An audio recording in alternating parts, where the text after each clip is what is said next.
Hola, ¿qué tal, hermanos y amigos que están en sintonía de su programa La Biblia Dice? Quien habla para ustedes, su hermano y amigo David Ramos, licenciado en Teología. En el día de hoy vamos a estar hablando de la generación de relevo siguiendo la visión de Jesucristo. Todos conocemos el tema del relevo, ¿cierto? Cuando nosotros tenemos que entregar a otro la labor para que continúe con la labor que nosotros hemos empezado.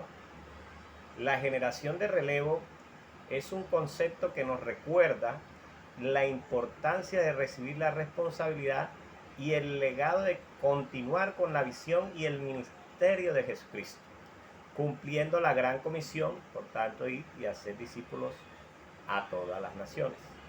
En 2 de Timoteo, capítulo 2, versículo 2, Pablo dice a Timoteo: lo que has oído de mí ante muchos testigos, esto encarga a hombres fieles que sean capaces de enseñar también a otros. Este versículo nos enseña claramente la importancia de transmitir el legado de la fe a las generaciones futuras.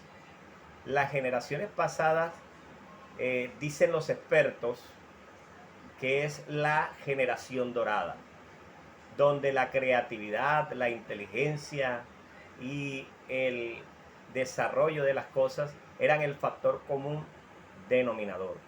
También es la época dorada del cristianismo, donde el avivamiento y el surgimiento de hombres de Dios usados por él de manera poderosa era el factor común también denominador. Pero lamentablemente en la generación que estamos es una generación que le llaman la generación beta, la generación de cristal, tiene una cantidad de nombres esta generación, y es una generación que va en declive, donde ya la creatividad, el desarrollo, el hacer las cosas como Dios manda, ya eso va en declive.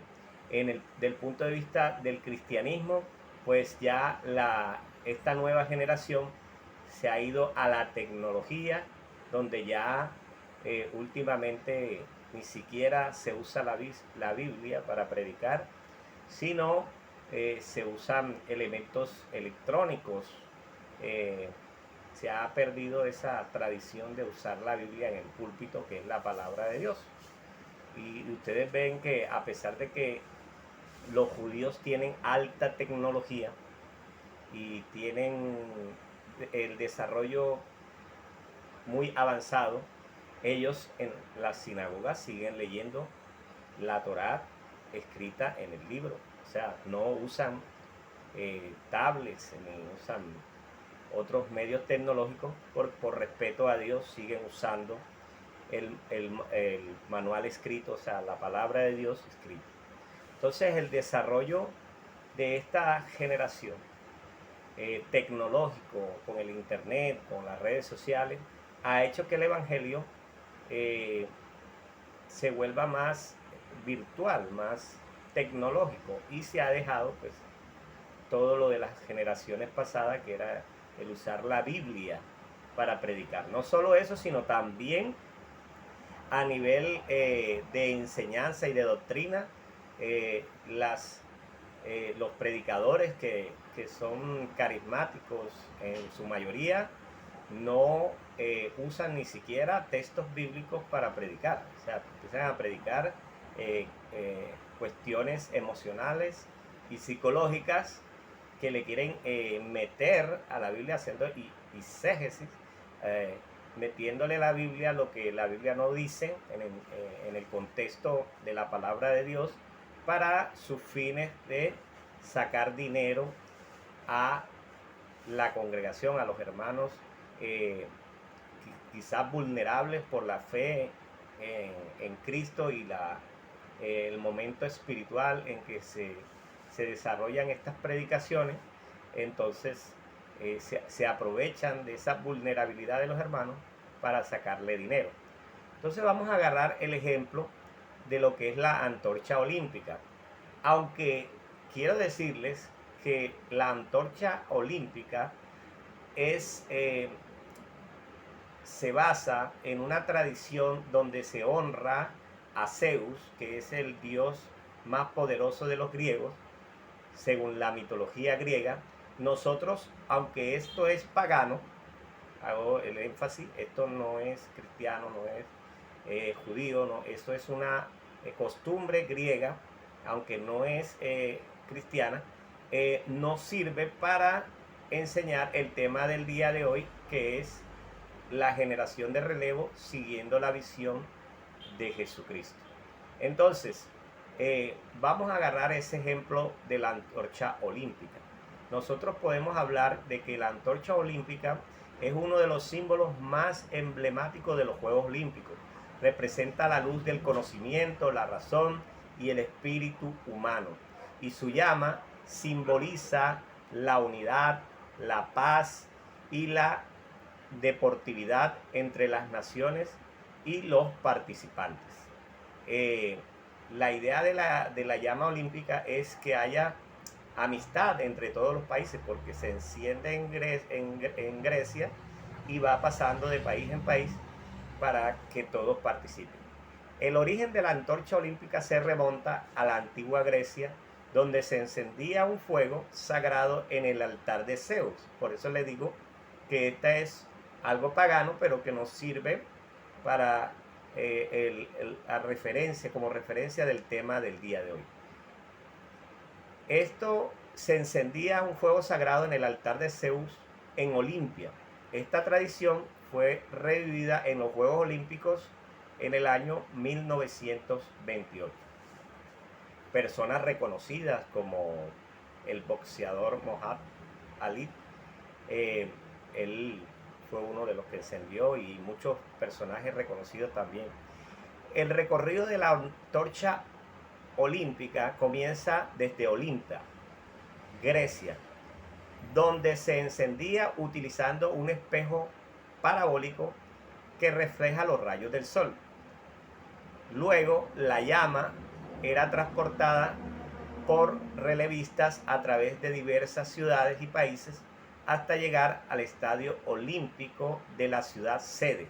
Es decir, si la sede es, un ejemplo, en Estados Unidos, pues entonces la llama se iba pasando de país en país hasta llegar a Estados Unidos, donde se encendía el pebetero, o sea, la copa donde se encendía la llama olímpica, y eso se hacía durante la ceremonia de apertura, es decir, antes de comenzar los Juegos Olímpicos, eso se hace. La antorcha olímpica es un símbolo poderoso de unidad, de paz entre las naciones, y su recorrido es una celebración de amistad y el espíritu olímpico. Entonces, ahora sí, vamos a entrar en contexto y vamos a utilizar toda la Biblia agarrando este ejemplo de la antorcha olímpica para ver cómo Dios también nos ha entregado un legado para que podamos ir pasándolo de generación en generación, como lo dice el Salmo. Ahora más adelante leemos ese Salmo.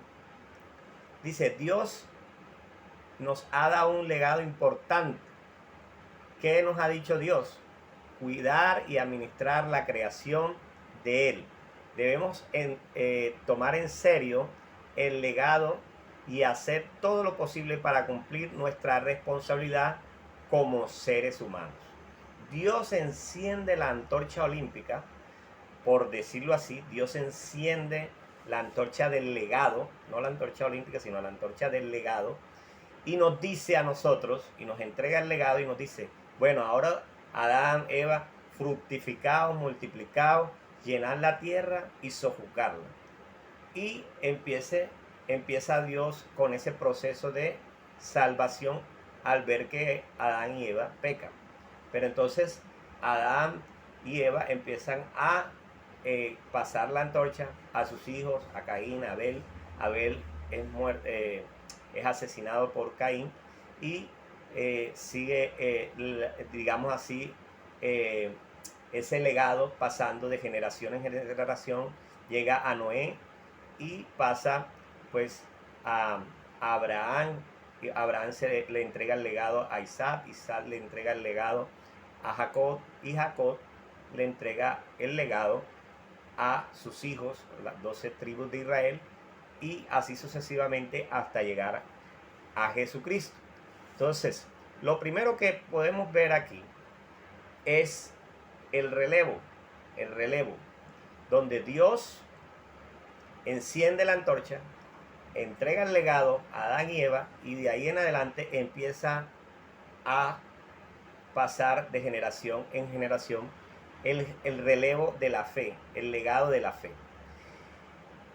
La antorcha del legado es un símbolo de la responsabilidad que tenemos de ser la generación de relevo y de continuar con la visión de Jesucristo, del ministerio de Jesucristo. En el Antiguo Testamento vemos cómo los líderes de Israel transmitían ese legado de fe de generación en generación. Entonces vemos cómo Abraham entregó ese legado a Isaac, Isaac entregó ese legado a Jacob, Jacob entrega ese legado a sus hijos, a las 12 tribus de Israel. Eso aparece en Génesis 25, 5, 28 del 1 al 4 y 49 del 1 al 28.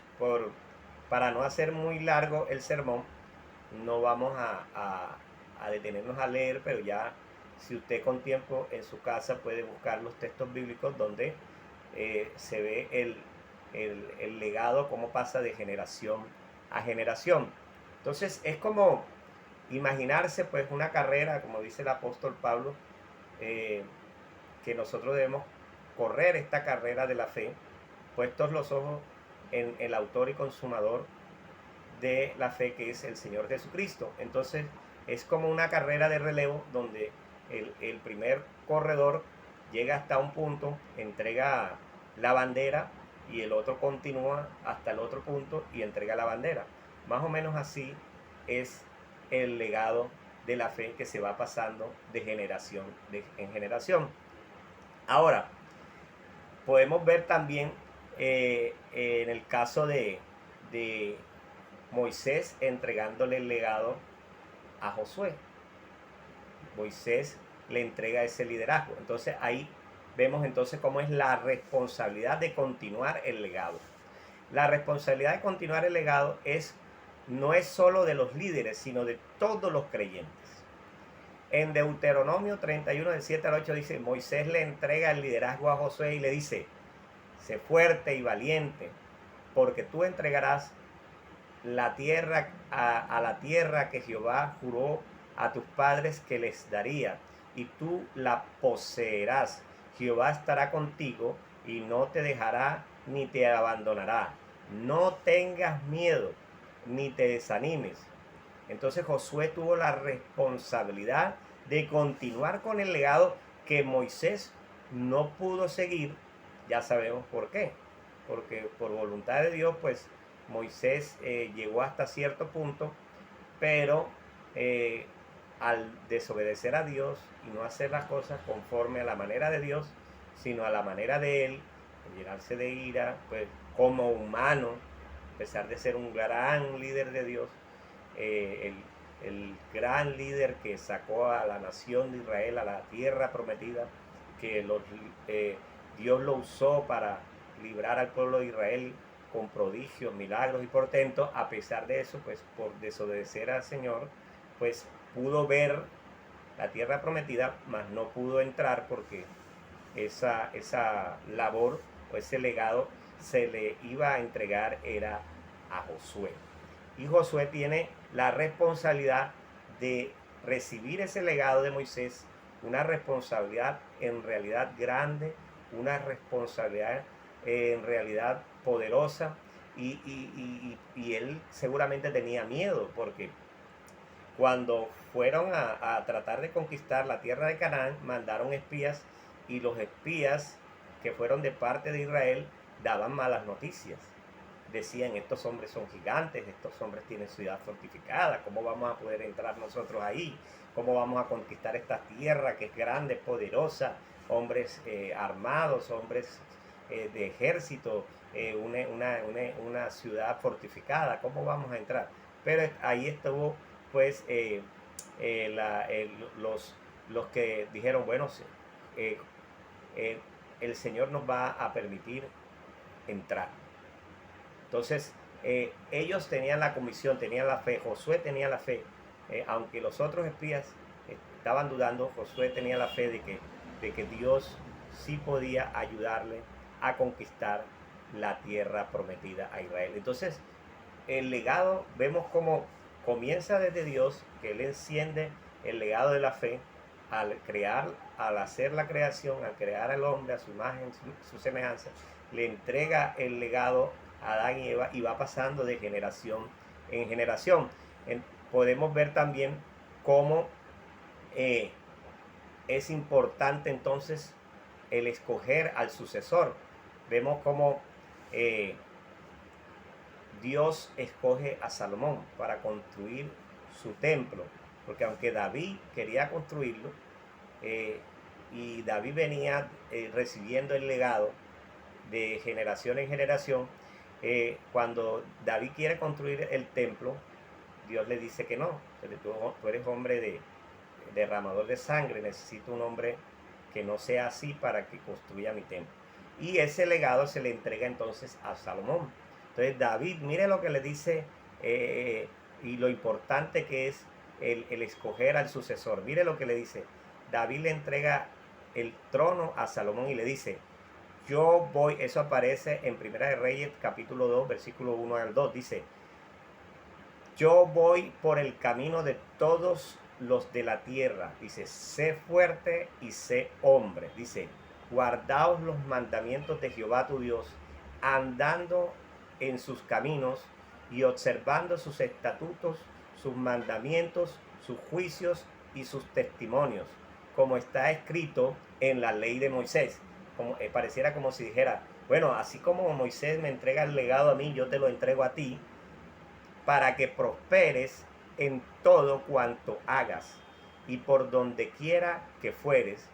Y Salomón continuó el legado de su padre. Salomón pudo haber dicho, como muchos cuando se le entrega el legado de otros dicen, bueno, él era el que quería construir la iglesia de 2 pisos. Yo no voy a hacer eso. Me entregaron la iglesia, yo voy a hacer otra cosa. No continúa el legado. Por de pronto porque no quiere o porque le parece que no debe ser así. Pero Salomón no. Salomón vio el proyecto que tenía su padre y él continuó ese proyecto porque él sabía que el proyecto era bueno, que el proyecto era de Dios, que el proyecto que Dios estaba allí. Entonces él continuó el legado de fe de su padre y continuó las obras que quedaron inconclusas o que quedaron en su comienzo, porque ya David seguramente ya había recogido bastante oro y dinero y todo para construir el templo, pero faltaba que Salomón se colocara como arquitecto, diseñador de ese templo, que Dios iba a dar las medidas de cómo iba a ser la construcción. Entonces también podemos ver la necesidad de preparar a otros. Es importante preparar a otros para que continúen el legado de la obra de Dios. En Mateo 10 del 1 al 5, Jesús escoge a sus 12 discípulos y les da la responsabilidad de predicar el Evangelio. En Lucas 10:1, Jesús envía a 70 discípulos a predicar el Evangelio. Entonces vemos cómo los discípulos de Jesús se estuvieron preparando con él 3 años. Por eso es que algunos dicen que por eso es que el Instituto Bíblico dura 3 años, porque los discípulos duraron con Jesús 3 años preparándose para la labor que tenían que hacer, que era predicar el Evangelio de Jesucristo. Entonces vemos como de generación en generación se va transmitiendo, se va haciendo el relevo, se va entregando el legado de la fe de generación en generación. También podemos ver que este legado de fe también implica identidad y doctrina. Es decir, el legado de la fe, cuando David le dice construye el templo porque por ley de Moisés, es decir, vamos a seguir guardando la sana doctrina, vamos a seguir guardando la palabra de Dios tal cual como Dios se la entregó a Moisés en el Sinaí, porque del Sinaí salió la palabra del Señor. Entonces, vamos a seguir guardando ese legado de fe, le dice David a Salomón. Es decir, no te desvíes ahora que vas a construir el templo a tu manera, que tú vas a hacer como tú quieras, que tú vas a seguir de pronto consejos de otras personas. No, ya Moisés nos entregó ese legado de fe, vamos a seguir, vamos a continuar. Y eso pasa también en las iglesias. Nosotros debemos continuar con el legado de fe que tiene la iglesia de Jesucristo, que es una iglesia bíblica y de solo escritura. No nos vamos a desviar a escuchar teorías carismáticas, teorías psicológicas de la enseñanza de Dios, y no nos vamos a desviar de la doctrina, sino que vamos a seguir con ese mismo relevo, con ese mismo legado de fe que nos dejó Moisés en el Sinaí, que nos dejó David, que le dejó David a Salomón, que le dejó todos los profetas al Mesías, que es Jesucristo, y que Jesucristo le entregó a los 12 apóstoles y a los 70 que estaban con él, que predicaran por todo el mundo, y que después el legado continúa con el Espíritu Santo que nos guía a toda verdad. Y ya tenemos la Biblia, la palabra de Dios. La palabra de Dios nos muestra todo el legado de fe, y debemos seguir ese legado de fe basados en solamente predicar lo que dice la palabra de Dios, y no desviarnos a de pronto profecías psicológicas, carismáticas, donde se activa más que todo la motivación emocional, donde son motivadores emocionales que predican y enseñan de manera carismática las emociones y dicen cosas que no están en la Biblia. No, nosotros no seguimos ese legado, nosotros seguimos el legado de solo escritura, de solo predicar lo que dice la palabra de Dios, más nada. Entonces, la identidad y la doctrina es fundamental para mantener el legado de Jesucristo. En 2 de Timoteo 2:2, Pablo dice, que lo leímos al principio, lo que has oído de mí ante muchos testigos, esto encarga a hombres fieles. Es decir, ¿qué había oído Timoteo de su mentor Pablo?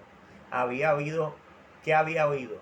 Que Jesucristo había venido a la tierra, que él era el Mesías, que él había estado con nosotros, que él era el Mesías prometido por la ley, por las escrituras del Antiguo Testamento, y que él debía morir y al tercer día debía resucitar de entre los muertos, y que efectivamente él estuvo con nosotros en la tierra, murió, fue crucificado y al tercer día resucitó de entre los muertos, confirmado por muchos cristianos de la época, incluidos los del camino de Maús, donde Jesús se les aparece ya en un cuerpo glorificado, porque vemos cómo Jesús camina con ellos, les enseña las escrituras desde el Antiguo Testamento hasta Jesucristo, y después se les desaparece. ¿Por qué? Porque ya Jesús tenía un cuerpo glorificado de resurrección divino. Entonces, eso que había escuchado Timoteo de las buenas nuevas de Jesucristo, eso tenía, dice aquí, que enseñar a otro. Vuelvo y repito, dice, Pablo le dice a Timoteo, lo que has oído de mí, es decir, el Evangelio de Jesucristo, lo que has oído de mí, ante muchos testigos que yo he predicado, dice Pablo, esto encarga a hombres fieles que sean capaces de enseñar también a otros lo mismo, el Evangelio de Jesucristo, porque no hay otro Evangelio que tengamos que predicar, sino el Evangelio de un Cristo que vivió, que murió, que fue sepultado, que resucitó al tercer día que subió a la diestra del Padre, que nos envió el Espíritu Santo y que vendrá por su iglesia en el rapto, y que todo el que lo recibe, como dice Juan 3:16, porque de tal manera amó Dios al mundo que ha dado su Hijo unigénito, para que todo aquel que en él cree no se pierda, mas tenga vida eterna. Y como dice Juan 17:3, y esta es la vida eterna, que te conozcan a ti, el único Dios verdadero, y a Jesucristo a quien has enviado. Nadie puede conocer a Dios si no es por medio de Jesucristo. Y nadie puede predicar a Jesucristo si no ha recibido el Espíritu Santo a través de la confesión de fe, porque cuando haces la confesión de fe recibes el bautismo del Espíritu Santo y puedes entonces predicar su palabra, porque ya entra el Espíritu Santo en tu vida para darte poder para testificar a otros el Evangelio, porque el Evangelio de Jesucristo es poder para salvación a todo el que cree. Entonces, ¿qué es lo que Jesús o qué es lo que Dios nos está transmitiendo a través de este legado? Nosotros debemos estar dispuestos a ser la generación de relevo que toma esa antorcha simbólicamente, ese legado de fe, y continúa la visión de Jesucristo. Es decir, debemos continuar hasta que Cristo venga. ¿Qué debemos continuar? El legado que Dios nos dejó desde Adán hasta Jesucristo, y de Jesucristo hasta la ascensión de Jesucristo y la venida del Espíritu Santo. Debemos continuar con ese legado de predicar el Evangelio, ir por todo el mundo y predicar el Evangelio a todas las naciones. ¿Qué otra cosa debemos hacer? Pues dar pasos para preparar a otros en la fe. Es decir, como dice Pablo, lo que has oído de mí, esto enseña también a otros. ¿Para qué? Para que continúe la generación de relevo, para que continúe el legado de la fe, pues nosotros debemos enseñar, debemos hacer discípulos, como lo hizo Jesucristo, para que ellos continúen ¿con qué? Con el legado de la fe, continúen con la sana doctrina, continúen con la enseñanza bíblica, no emocional.